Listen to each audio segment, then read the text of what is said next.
Hey folks, just a quick heads up that all episodes of the Film Nuts podcast contain heavy spoilers and some strong language. Nothing too crazy, but make sure there's no one with sensitive ears too close by. And if you like what you hear today, please consider becoming a patron of the show. You can find links to that page in the show notes, or you can visit patreon.com/filmnuts. Okay, anyway, please enjoy the show, and thank you so much for listening. Sorry, just stirring my tea. Actually, no, I probably shouldn't do this. Now you're in the sunken place.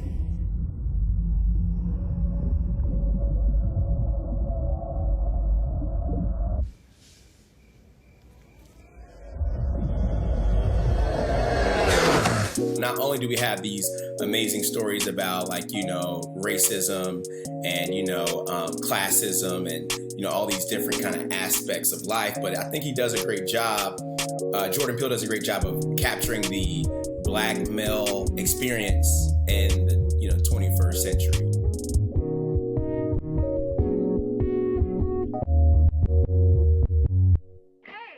Hi, I'm Taylor, and welcome back to the Film Nuts podcast. It's our season 4 premiere. Aren't you excited? I'm excited. I missed you. So, in case you haven't noticed, I'm a white cisgendered American male, aka I've never been a part of a marginalized community. I've never been discriminated against or had any part of me made into some sort of commodity. So while I think Jordan Peele's Get Out is a sci-fi horror satirical thriller masterpiece, there are folks for whom this movie is something more than that. For today's guest, it's about a specific experience. Kornelius Bascombe is a television producer and actor who believes Get Out excels in storytelling and its depiction of life in America for the Black community. He feels it's both a modern classic as well as an important societal artifact for us to observe. Kornelius and I chat about him originally wanting to become a police officer, how he got his start on Undercover Boss, and the power that marginalized voices can have when given the proper platform. So make sure your buddy at the TSA knows your location. Here's Kornelius Bascombe talking about Get Out on the Film Nuts podcast. What's up, my brother Taylor? Film Nuts. How you doing, man? Good, man. Life is good. I am excited to actually be here with you on this podcast finally. But I'm feeling good, man. Life is good, bro. I got a baby on the way, so that's exciting. Nice. Wife cool. is 8 months pregnant, so we're almost ready to pop this thing out. Been working on some cool projects, producing some cool stuff, cool TV, and acting in some cool things. So life is good, dog. What about you, man? How are you?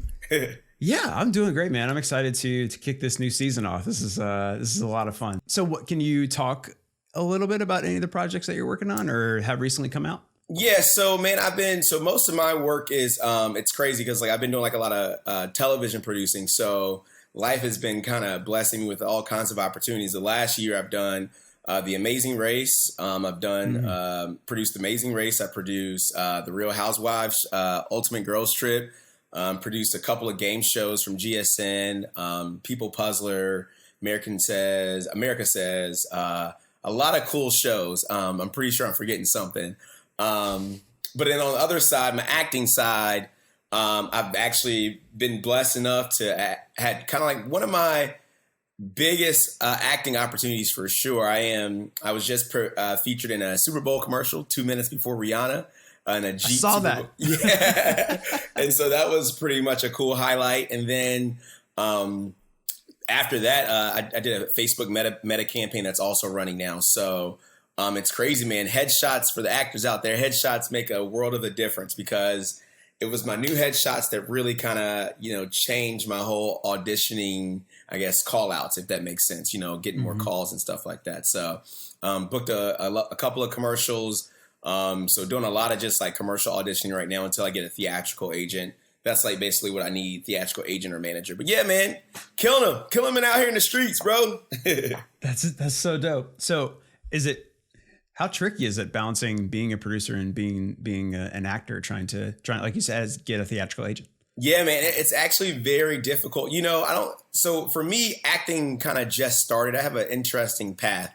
I just started acting actually like a year before the pandemic. So 2019 was like my first I did like acting classes 2018. In 2017 did some acting classes, but then kind of was like, okay, let me just get out there and start auditioning or doing things. And I actually didn't even audition, but my first role, which is The Secret, one of my friends from college, he assumed that I wanted to be an actor based on my personality. He reached out to me. He was like, hey, man, I think you'd be great for this role. And that was my first big acting opportunity. And so crazy how things work, because in LA, I started out as like an improv / host actor on Undercover Boss. And then that's what parlayed me into being a producer. The showrunner was like, hey, man, do you want to just produce this show after like doing the improv stuff for like 3 years? And I was like, yeah, I'll produce it. And so that's how I became a producer. And so producing has been always kind of keeping me busy. But it wasn't until like I said, a couple of years ago that I kind of was like, you know what, let me just take acting a little bit more serious. Let me really dive in here and, put my best foot forward, get headshots or, do everything I need to do to kind of make this dream a reality. And honestly, last year, man, I was just like, let me just do more auditions, So I was at the same time producing a TV show, but also I was able to kind of go on auditions. And that was just a relationship thing that I had with my showrunner, depending on the show it was. For example, my Jeep commercial, I had to talk to my showrunner, who was not excited about me having to take off time. But that's one thing I say, prior to being hired as a producer is, hey, I am an actor. I'm out here grinding, trying to, get on television. This, of course, I love producing, but at the same time, it's not, I'd rather be in front of the camera than behind the camera. Does that make sense? But I like both. Depends on the show. Honestly, yeah. I just love telling good stories, bro. You know what I mean? So it's tough, but I do see myself out there, entertaining the folks for sure. That's awesome, man. I like that mentality of just wanting to help a story get told in any way. 100%, man. 100%, bro. So regarding telling good stories, so why did you want to talk about Get Out? Yeah, man. Get Out, I think it's a classic of our time, bro. It's me being an actor who is, grinding, trying to make it. I think one thing I love about Get Out is the storytelling. And it's the storytelling in a way that I think I haven't seen it in a long time. It hits a lot of cool points, a lot of great story moments. And I think the way Jordan Peele just kind of, created real characters, I think is something that I truly love. You know what I mean? All of the characters from Chris, Andre, all those guys were, in the bag is what I call it. You know what I mean? They really kind of put on a great performance. And that's one thing that, I really appreciate about that film is that, not only do we have these amazing stories about racism and, classism and, all these different kind of aspects of life, but I think he does a great job. Jordan Peele does a great job of capturing the Black male experience in the 21st century. Does that make sense? You know what I mean? Mm-hmm. So that I think that's what made me want to choose it. I haven't, and even though of course he's had other films come out, I think there was just there was something fresh and different about Get Out that I just kind of keep replaying. You know what I mean? I don't know if it was this story that we've all been that, and especially me being a Black man, you know what I mean? Jordan Peele captured a lot of what Black men think, whether it's me as a Black man having a Black guy friend who dates a white woman and being that guy who's like, hey man, don't you go over there. You know what I mean? To being at the same time telling him no, but also having his back every step of the way because that's my homie. How's Miss Rosie doing? She's good. She's driving. Can I talk to him? No. I'd like to talk to him, please. Hold on. Hi, Rod. You know you picked the wrong guy, right? Oh, yeah, of course I know that. This is all just a ploy to get to you. It's not too late for us. Okay, get your own girl. You know I'm mad at you because you never take my advice. Like what? Don't go to a white girl parents' house. She doing licking your balls or something? Yeah, bye. You know what I'm saying, Chris. This motherfucker hung up on me. Those are facets that I loved about Get Out, was just like the real human elements of the characters, where it was this black guy. Because if you think about, Daniel Kaluuya's character, he was really just in love with this woman, in my opinion. And, he was willing to go against what all his friends, or at least his one friend, kind of thought, to kind of like, say, well, you know what, you're wrong about this woman. She's, she's this most amazing person, and then for him to go on this roller coaster of like, just of thoughts of like, damn, it could this be what it is? Like, it is what it is. Like, and just like the levels that it goes to, just to ultimately arriving at this point where his brain is, some sort of commodity, it's wild. And it's something that, I know like the Stepford Wives or like some of those old films kind of maybe capture that stuff. But I think, this, I think for me, this kind of like was like a nail on the head with the black experience for me as a man.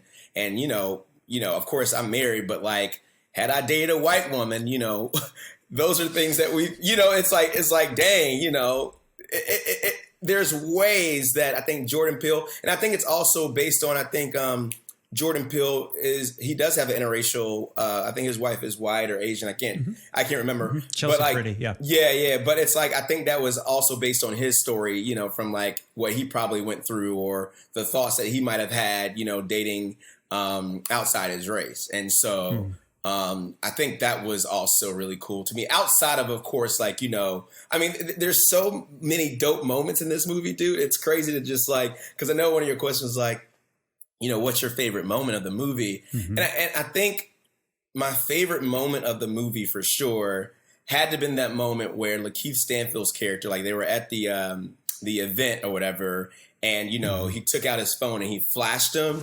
Hey. Yo, my man. They were asking me about the African-American experience. Maybe you could take this one. Oh.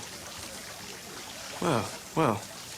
I find that the African-American experience for me has been, for the most part, very good. Although, I find it difficult to go into detail as I haven't had much desire to leave the house in a while. We've become such homebodies. Yes. But even when you go into the city, I've just had no interest. The chores have become my sanctuary.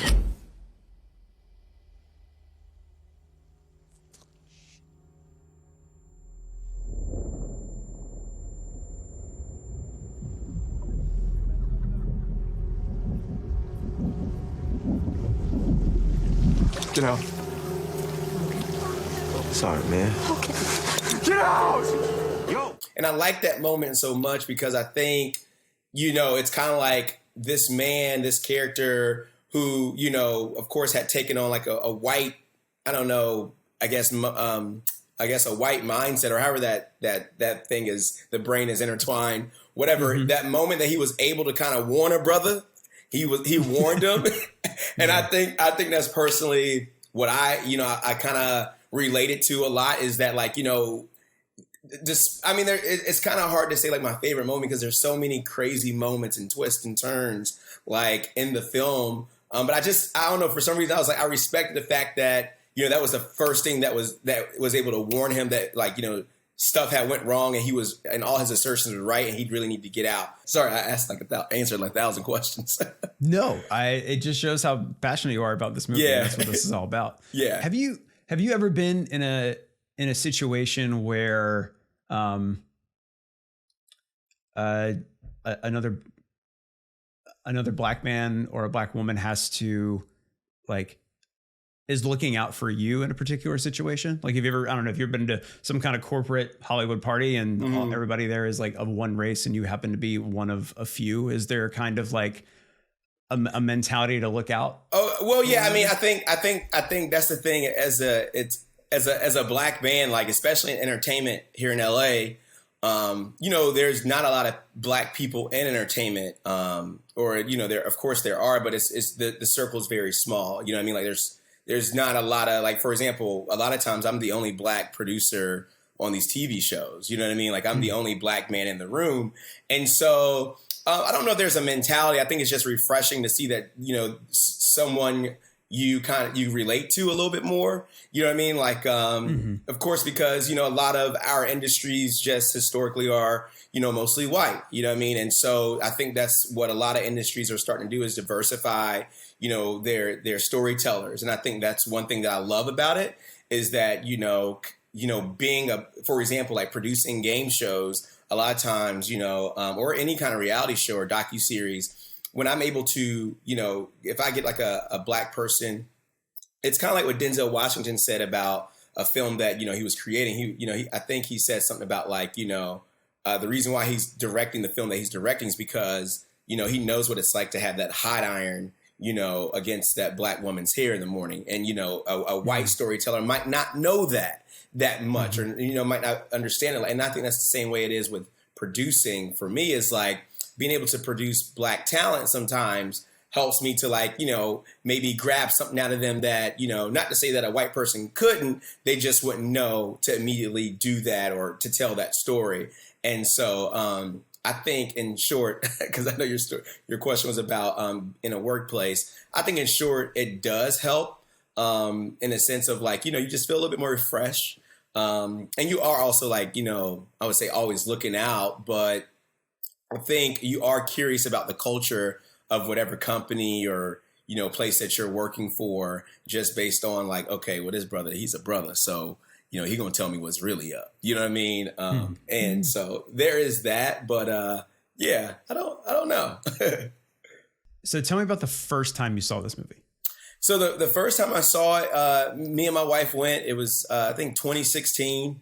And, we watched it, but I think we only kind of, at least for me, I only saw like the outward, story of it all. You know what I mean? Like the whole idea that this man, he's dating this white girl. He goes and, he meets her family. He gets hypnotized and, is trying to, what I mean? Like I saw that and I was just like, okay, cool.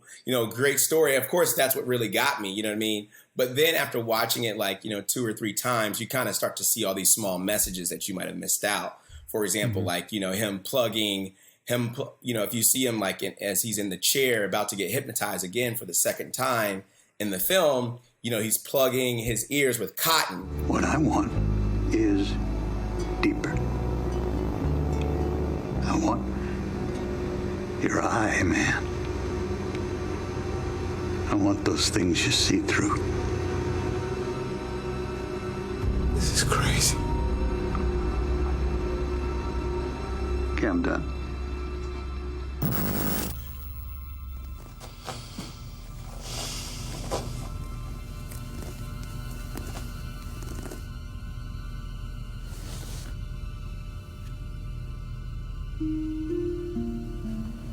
And, it's the story behind cotton, of course, is what we used to pick in the field.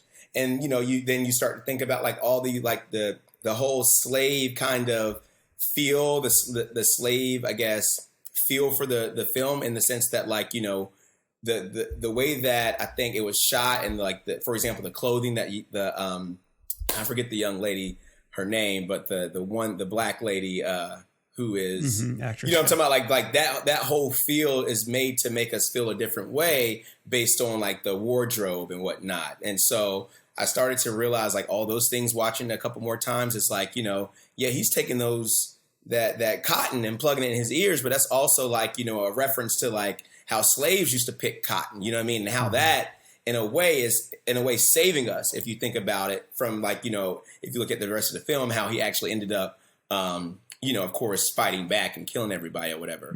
And so, but it was that cotton that he plugged in his ears that was able to kind of not get him hypnotized. And so it's like Jordan Peele, being his masterful storyteller that he is, he does a really cool job of just painting in small nuances of like, for example, like tea, like how tea is really just a chill kind of, we go there to feel at ease. Like, for example, me drinking my coffee, right? Like we do this to find a place to feel comfortable, to kind of be okay. But, what Jordan Peele did with that tea is like, he kind of made it in a way that's like, yeah, I think that's the reason why the character kind of was okay with the tea, right? Because it's like, okay, this is to make me feel good. It's just tea. But then afterwards, he gets hypnotized by the T.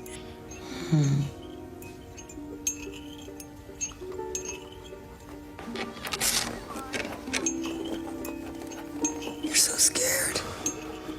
You think it was your fault?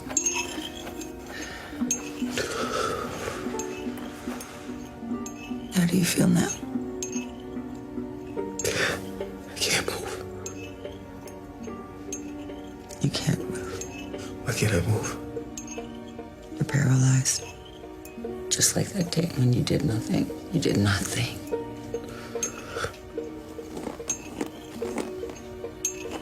Now, sink into the floor. Wait. Sink.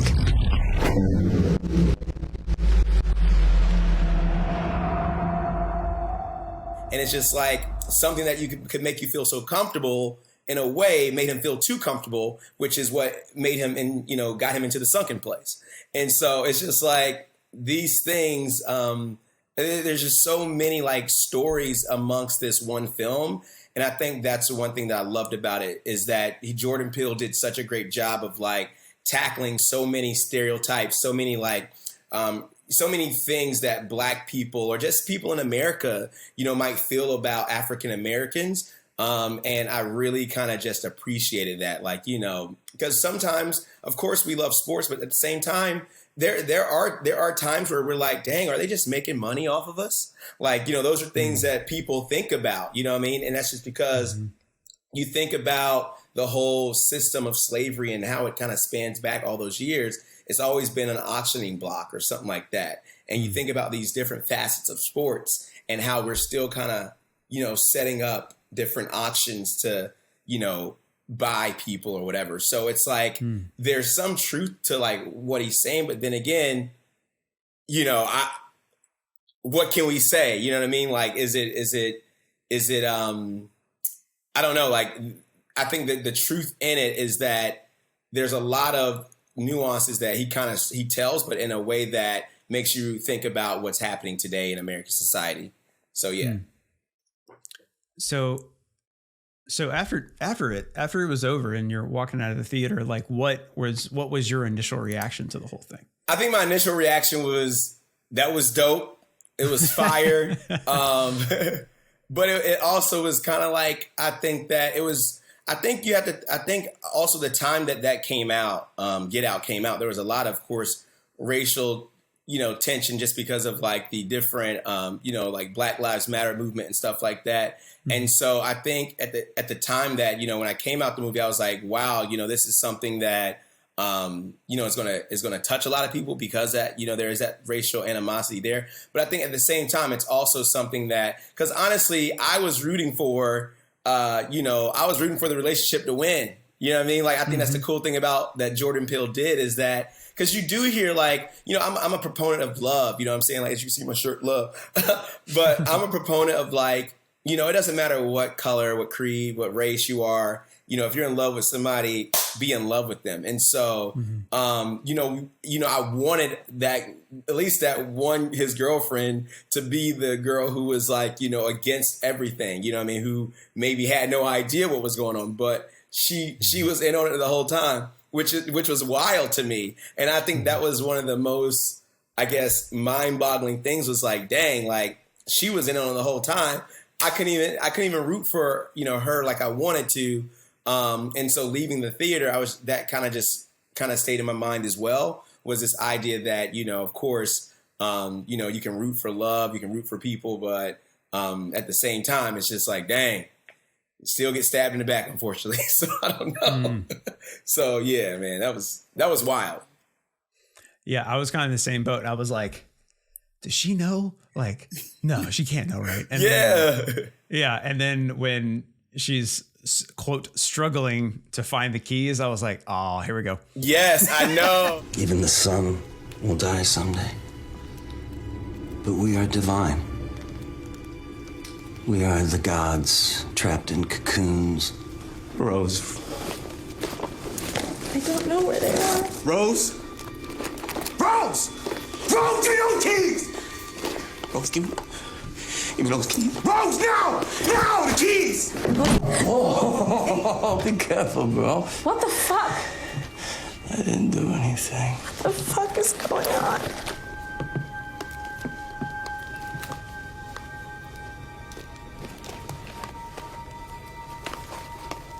Where are those keys, Rose? You know I can't give you the keys, right, babe? So sorry for the interruption, but I will be brief. I am so grateful that you decided to listen to the Film Nuts podcast today. If you are enjoying what you're hearing, please consider supporting the show on Patreon. With a small monthly amount, you can get access to behind-the-scenes goodies, early access to full episodes, and you can vote on what movie we watch the first Monday of every month on the Nut House Discord. The Nut House itself is free to join and is full of other film and TV lovers, so you'll fit right in. You can check out info on all these things in the show notes. And if all of this sounds like a bit too much, that's totally okay. But if you want to keep up to date on all of our episodes, please be sure and subscribe on your favorite platform of choice. And if you're listening on Apple Podcasts, go ahead and leave a rating and review so we can get in front of other awesome people like yourself. Okay, enough of me rambling. Back to the good stuff. There's so many cool parts of it that I'm just like, dang, I don't know, what I would say that I love the most, because it's such a film that, you know what I mean? Like, after watching, I was like, dang, like, what did I just watch? You know what I mean? How did you feel? Like, did you feel like that too? Yeah, I remember seeing it in the theater with a buddy of mine. It was an early afternoon weekday, and so not a lot of people in the movie theater. Yeah, there were a couple folks in there. Yeah. But it was a very entertaining watch, because I remember the marketing material pitching it as like a horror comedy. Like, I remember one trailer had elements in there that made you want to laugh at the absurdity. Like, it was sad. Like, it made it evident it was satire. Right. I was like, okay, I'm into this. Jordan Peele from Key and Peele was like, okay, this is going to be fun. Like, it's going to be a fun movie. Yeah. It was a fun movie, but it was also like, damn. Like, there's a lot going on in it. Yes, that's what I'm saying. And I remember watching the theater and laughing at the absurdity, because like, I'm someone who will laugh at the things that are fucked up. Like, because that's my initial reaction. Yeah. Because I am uncomfortable. That's satire though. Yeah. Yeah. And I recognize the satire, and I'm like, that's really good. Like, they're doing a good job. This is how I express it. And I think, to me, having, Lil Rel Howery as the support, as the audience surrogate, I felt it helps so much. It did to try and break things up, to give an outside view of the situation. 100%. I do agree.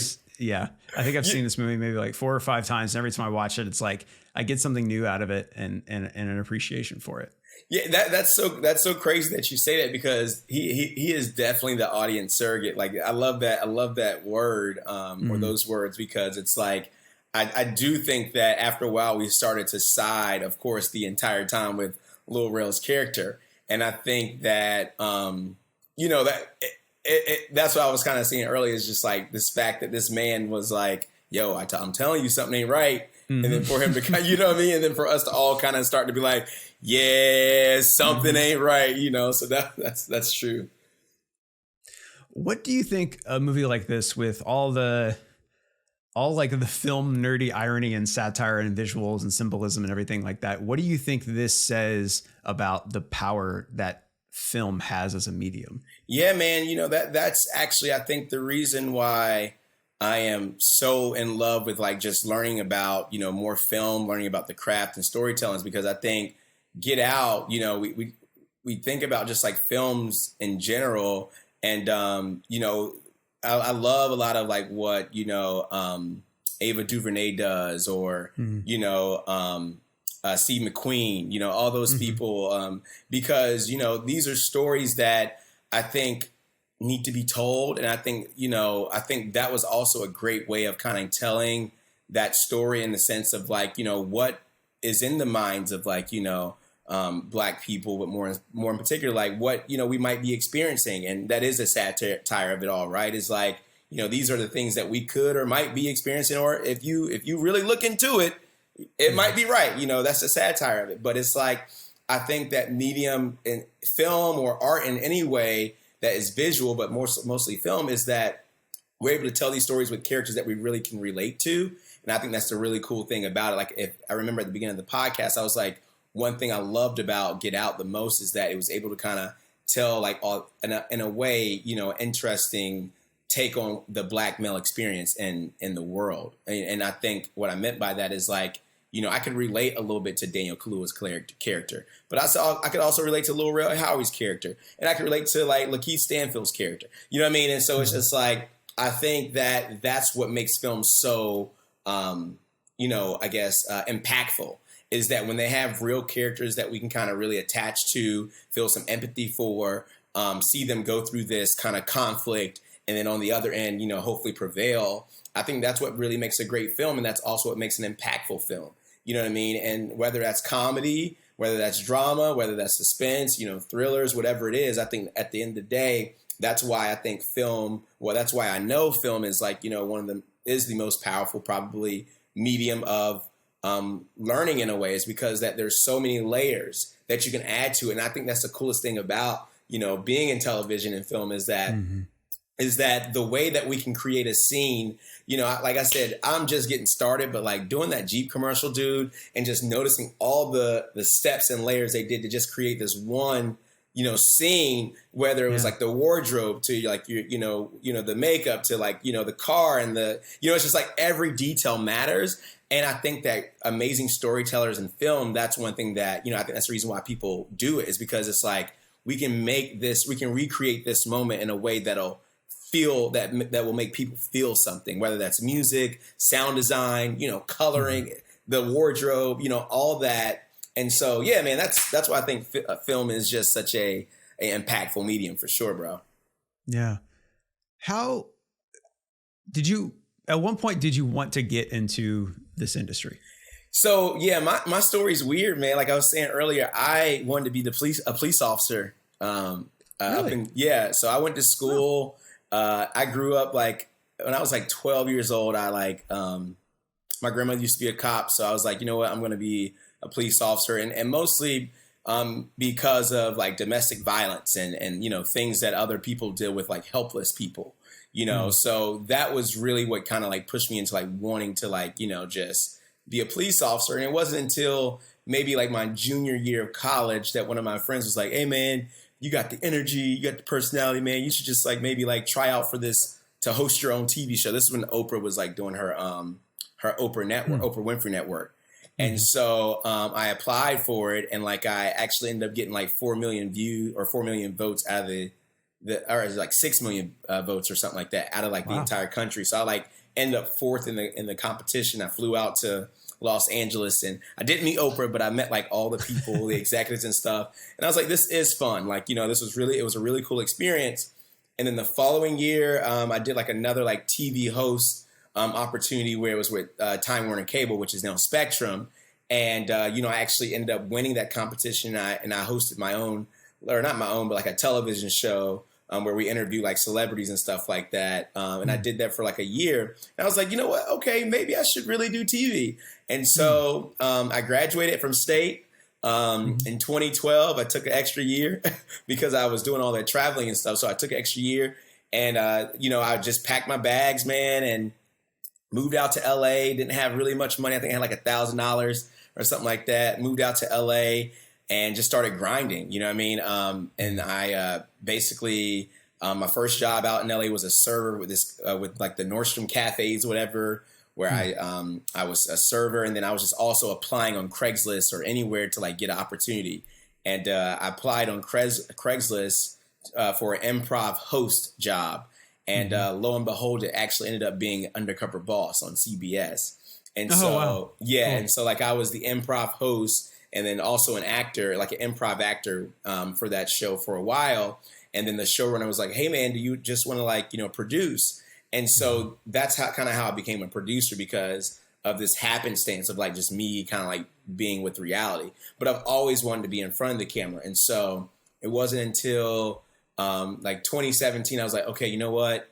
I got to really get in front of the camera. So I started taking acting classes. I did 2 years of acting classes. And then, and of course I'm still taking acting classes because it's an ongoing thing. But like, that's what kind of really started me, was doing those acting classes. And then that was the year, in 2018 that I did, The Secret. I think it was 2018, 2019, one of those years, that I did The Secret. And that was like my first kind of like acting opportunity. And I loved it, man. It was really cool for me to, I think after taking classes and actually getting a part, it's cool to really learn about how to learn about a character.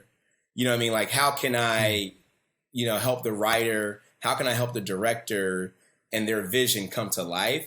And that's one thing I absolutely enjoy about, just kind of being an actor, is that you have to take on the role of a person who has maybe had this trauma, who is maybe dealing with this, who is, going through these moments, who, the relationships with this person. I just love it because it adds so many different nuances to a person. And it's fun kind of like learning how to morph into those different people, if that makes sense. Yeah. So that's in long how I my bad, dude. I told you I was long-winded. No, it's all good. I want people to express how they feel they need to.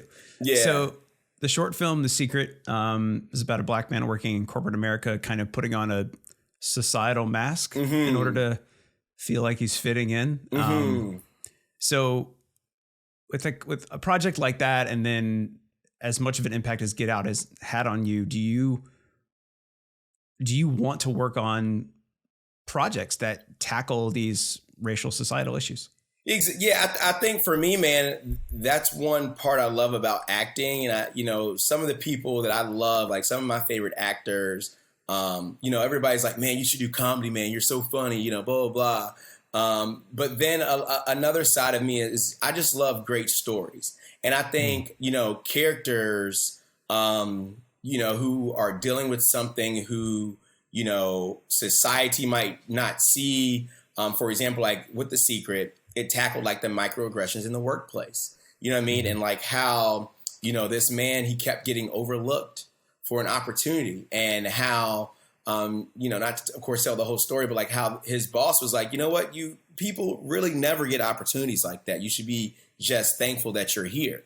Those are things that I don't think that, I don't know if Taylor, who lives in North Carolina, might realize that me as a black man is dealing with that. And, I think that being an actor and being a storyteller, like you said, is film an impactful medium. I think that's exactly why films like Get Out and like the film like I did, Secret, are impactful, is because it brings a voice to something that you might not be aware of. And that's one thing I loved about The Secret, is that so many people, I posted on my YouTube, and like I actually am reading so many like comments about how it's impacted a black man who works here, or how it's impacted a woman who, is dealing with her job. Because the idea is not, of course, it tackles race, right? But it's also just about microaggressions in general, about how we constantly all get looked over. And of course, him being a black man, it kind of adds a little bit more depth to, the meaning of it. But I think in a general, a lot of people do realize that, like, this happens on a daily basis. And, there has to be a way to at least bring attention to it for people to understand that it's just not you that's dealing with it, rather. My bad. So, yeah. So, yeah, man. Yeah, I recently for work, I went out and covered the National Society of Black Engineers Conference. Okay. NSBE. Mm-hmm. NSBE. Mm-hmm. And they were having, for the, I think, first or second time, this kind of panel discussion between experts and students or young professionals, just about things they encounter in the workplace, or things they have to get through. And so that was really enlightening to just cover that. And they talked a lot about what you just talked about these microaggressions that they run into, and the whole audience, you can hear like snaps and like they're all like, it's like everybody in that room had been in that situation. And me, I'm just a camera guy, like I'm filming the whole thing. Right. I'm like listening, and I'm like, man, I can't believe shit like that happened. Even though I believe it happens, Yeah, 100%. And I think that's the reason why, like, honestly, bro, like I never knew, like the director, the guy, Davis Northern, who directed the film, The Secret, one thing that he kind of helped me with as an actor, because like I said, I was just getting started. And so one thing I loved about working with him is that he really helped me to like hone into like the character and like what they could have been feeling and stuff like that. And I think that's one thing that kind of made me fall in love with, I guess these kind of like thrillers or whatever you want to call them, suspenseful films.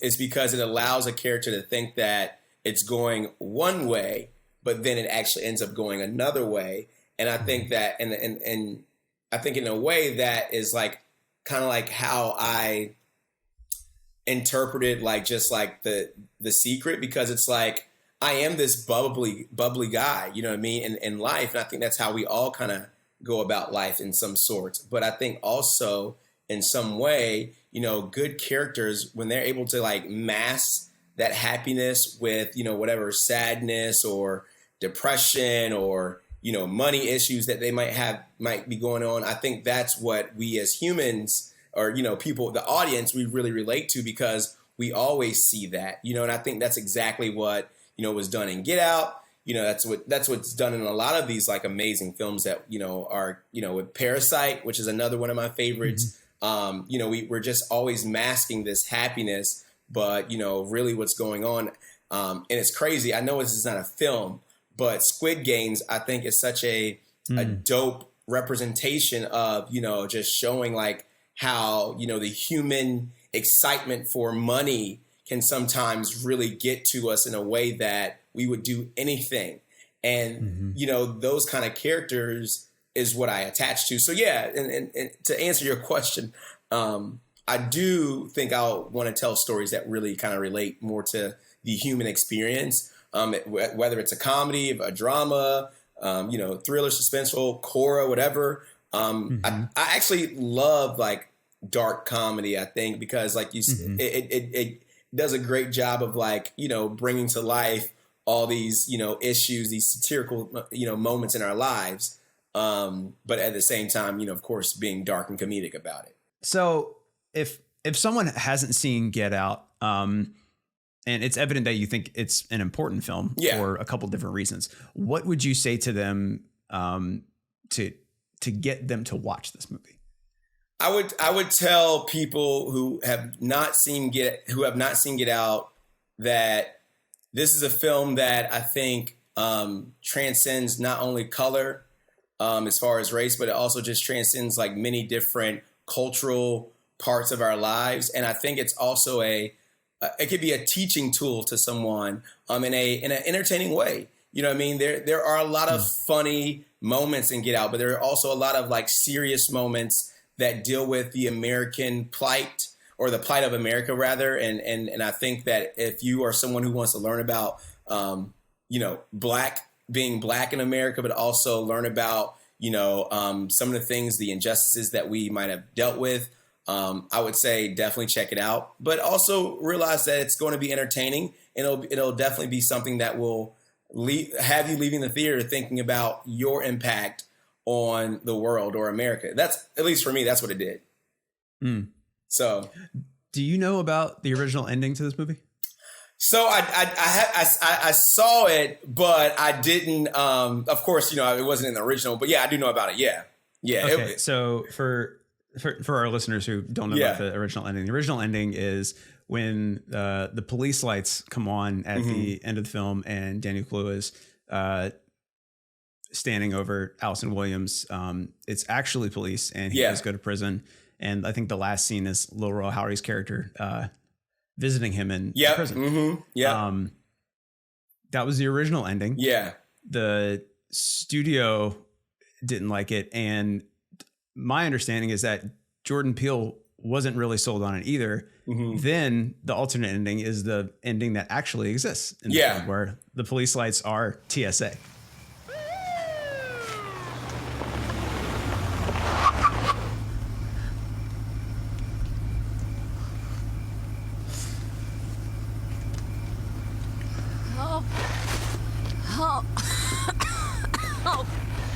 Help me.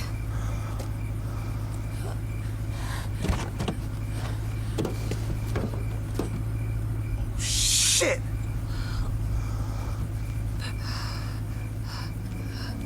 Chris. And Jordan Peele has said in director's commentary that he thinks the current ending is a superior ending, especially after all the stuff that the audience has been through. How different do you think you would feel about this movie had it ended the way it was originally intended? Woo, you know, Dang, that's crazy, man. Because I think that would lead into the fact that for me, you know, if we go with the original ending, it would lean into the fact that a black man can be 1,000% innocent and still be convicted of a crime. You know what I mean? And I think that's really, you know, it is I do love the ending that you know, they officially, the alternate ending that they went with. But I think that would also hold a lot of weight, because if you think about just a lot about what happens in, you know, our criminal justice system, and you think about how black men are automatically viewed, that would fall right in line.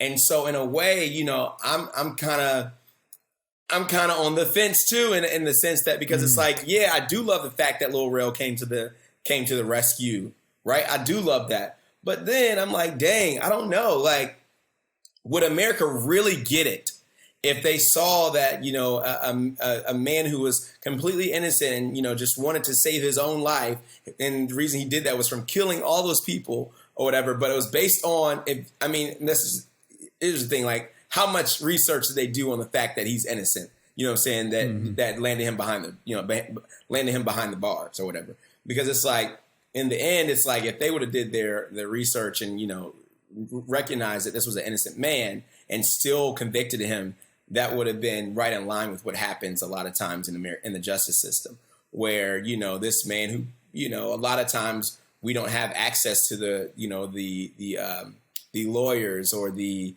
help that we need to kind of beat a case like that. You know what I mean? And so, man, that probably would have pissed me off, to be honest. Just thinking about it. I was just thinking about it, dog. That would have pissed me off, bro. I would have felt like, oh, that sucks. Like, yeah. You know, because it's like, that's, to me, that was like too real. Like, that's what would happen. Yes, and exactly. I'm watching a movie, and everything about this movie has been equal parts believable and absurd, because it is a horror movie, basically. Right. So, and we've had these little bits of comedic relief. Right. And so I feel like we have to end that way. I mean, I didn't know when the lights came on, I was like, oh shit. Like, I thought it would end. I thought it would end like the way that we all think it's going to end. Yep. And then when it's Reggie, I believe that's the character's name, I was like, that was good. And what's cool too is just like the little, like the moment where you see that the car door opens and it says like TSA on the on the emblem. Like, it's like that's great storytelling, and that's one thing that I'm learning about, you know, from like an actor, but also because, like, here's the thing, like, in this industry, you know, you have to kind of create your own content, I believe, to kind of get yourself out there. And so, like, I'm also just watching a lot of films and like learning like how that one quick moment of them opening the door and seeing that TSA emblem, you know, you automatically knew that, oh shoot, that's the homie to come to save his guy. And then also seeing him step out was even more reassurance that, like, wow, this is what's up. And so those are like little moments that I really appreciate about, you know, Get Out. Is just like those moments that kind of help the audience to, like, you know, lean into like rooting for this character. And I think that's ultimately the reason why they kind of ended it the way they did, is because they're like, there's a lot of satisfaction in knowing that Lil Rel's character was right the entire time, but also that who else to save Daniel Kaluuya than him, who, you know, who was kind of like had his back the entire time. And so, you know, that was also really interesting to watch too. I think for me, the film Get Out is such a, like I said, a classic. And I think that the reason I love that film so much is because, you know, there's not a lot of stories, at least we're starting to see more stories that, you know, kind of capture, like, you know, the black experience in America in a way that is, you know, how do I say it, unique, what, you know, that causes us to think. And I really appreciate storytellers like Jordan Peele, because it's like, you know, he started in comedy, of course, doing Mad TV, and then, of course, the Key and Peele show. But it's like he took that talent and he placed it in a place that was like, you know, we can all receive this information while also learning and also feeling and also laughing. And I think that's one thing that, you know, I appreciate about, you know, Get Out, is because we were able to, you know, have that roller coaster of emotions, but at the end have that satisfaction of like, you know what, there's still, my boy Lil Rel still held it down, and ultimately, hopefully, people will kind of start to realize that stories like this are, of course, satirical, but in some ways, like I said, in some ways, there are factors of life that, needs to be shared more, through film, whether that be creating, more films or having more dope directors. But I think there needs to be more of that shown. Well, dude, this has been a really dope conversation. I can't thank you enough for. Oh, thanks for having me, man. To revisit this movie for the 5th time and to talk about it. Yeah, awesome. I hope there's some nuggets in there. I know I rambled a lot.